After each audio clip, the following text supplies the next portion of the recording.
આજે આપણે એકદમ અલગ જ રીતથી સરગવાનું શાક બનાવવાના છીએ. આજે આપણે બનાવવાના છીએ એકદમ અલગ જ રીતથી સરગવાનું શાક. તેના માટે મેં અહીંયા 250 જેટલો સરગવો લઈ લીધો છે. તેને આપણે આ રીતે એકદમ સાફ કરીને કટ કરી લઈશું.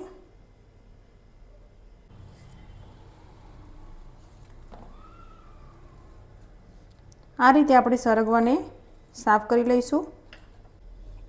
આ રીતે આપણે સરગવાને કટ કરી લઈશું. હવે આપણે એક તપેલીમાં પાણી લઈ લઈશું.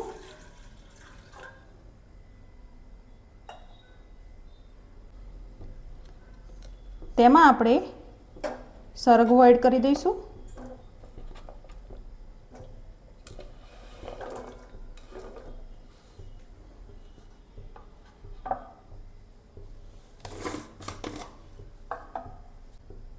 હવે આપણે સરગવામાં થોડું મીઠું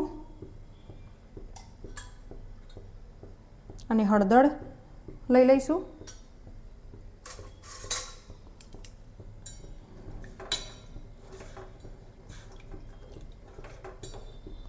સરગવાને હવે આપણે બફાવા દઈશું.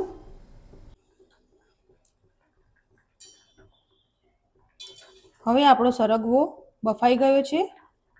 હવે આપણે ગેસને બંધ કરી દઈશું અને સરગવાને આપણે લઈ લઈશું. સરગવાનું પાણી આપણે ગ્રેવી માટે યુઝ કરી લેવાનું છે. હવે આપણે સરગવાની ગ્રેવી બનાવવા માટે 3 ચમચી જેટલો ચણાનો લોટ લઈ લીધો છે. સિંગદાણા અને તલનો ભૂકો લઈ લીધો છે. મરચાં અને લસણની પેસ્ટ લઈ લીધી છે અને 1 લીંબુનો રસ લઈ લીધો છે. હવે આપણે જે સરગવાનું પાણી બચી ગયેલું હતું તેમાં આપણે ચણાનો લોટ એડ કરી દઈશું.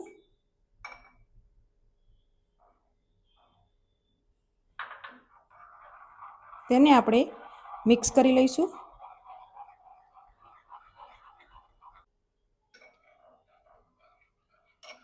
હવે આપણે ચણાનો લોટ મિક્સ કરી લીધો છે. હવે આપણે એક કડાઈમાં 2 થી 3 ચમચી જેટલું તેલ લઈ લઈશું.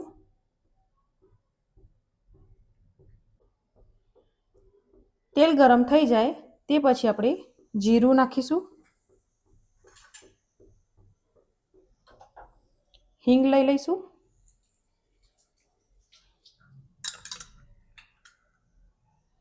લસણ મરચાંની પેસ્ટ લઈ લઈશું.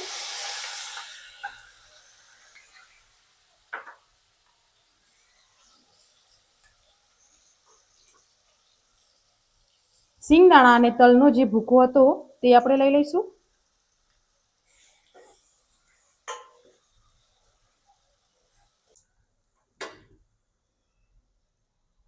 હવે આપણે જે ચણાનું બેટર તૈયાર કરેલું હતું તેને એડ કરી દઈશું. હવે આપણે આ બધાને મિક્સ કરી લઈશું.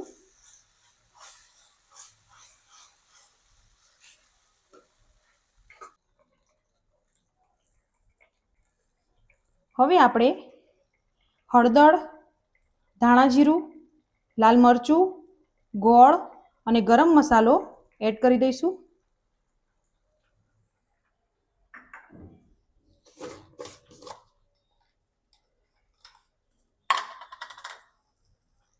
સ્વાદ પ્રમાણે મીઠું.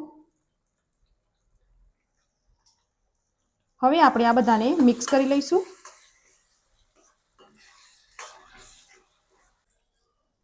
હવે આપણે જે સરગવાનું પાણી હતું તે થોડું એડ કરી દઈશું.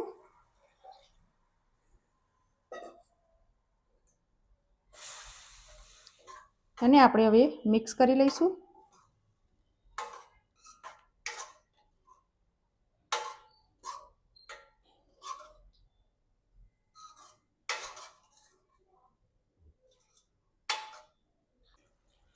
હવે આપણે ગ્રેવીને 2 થી 3 મિનિટ સુધી ઉકળવા દઈશું.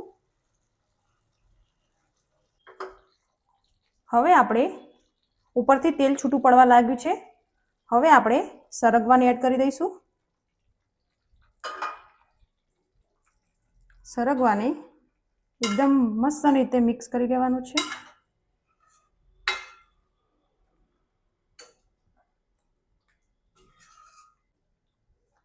હવે આપણે 2 થી 3 મિનિટ સુધી ઢાંકીને રાખીશું. તમે જોઈ શકો છો ઉપરથી આપણું તેલ છૂટું પડવા લાગ્યું છે. હવે આપણે ઉપરથી થોડો લીંબુનો રસ એડ કરીશું. ગેસને બંધ કરી દઈશું. આપણે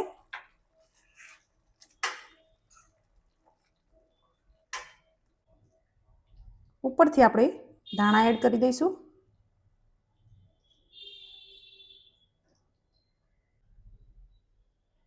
એકદમ ટેસ્ટી હેલ્ધી આપણું સરગવાનું શાક રેડી થઈ ગયું છે.